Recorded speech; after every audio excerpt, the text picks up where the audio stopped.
ja, in het verleden er verkeerde beleidsbeslissingen genomen zijn, keuzes die...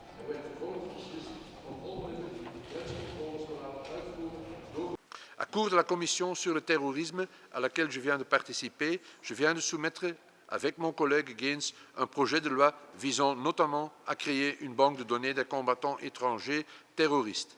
J'espère par conséquent que ce projet de loi obtiendra rapidement l'approbation du Parlement. Notre projet de loi relatif aux données personnelles des voyageurs, Passenger Name Records, PNR, est achevé et sera bientôt présenté au Parlement. Ce projet de loi nous permettra de retracer les itinéraires empruntés par des suspects au sein de l'Union européenne ainsi que l'extérieur de celle-ci.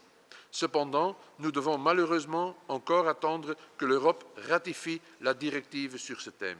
Hier, j'ai donc demandé instamment à mes collègues européens de traiter au plus vite cette directive au Parlement européen.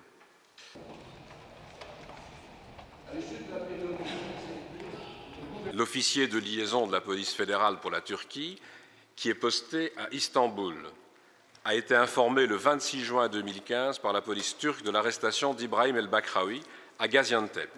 Comme le ministre de l'Intérieur vient de le rappeler, il en a informé la police fédérale belge.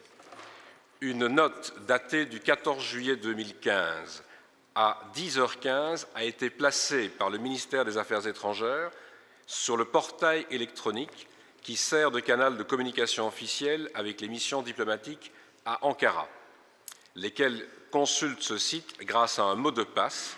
Cette note rédigée en turc informe l'ambassade qu'El-Bakraoui est expulsé vers Amsterdam par un vol partant à 10h40 ce même jour, sans mentionner les motifs de déportation. Une note similaire a été placée sur le portail à l'attention de l'ambassade des Pays-Bas.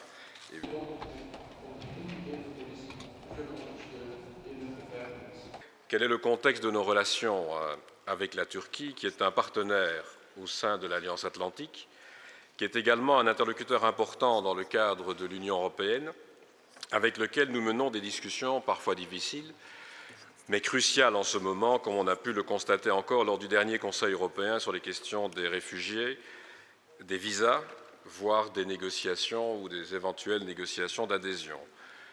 En même temps, nous sommes préoccupés par l'évolution de la Turquie vers un régime autoritaire, en particulier en ce qui concerne la liberté de la presse et d'expression, et nous avons exprimé ces préoccupations et continuerons à le faire.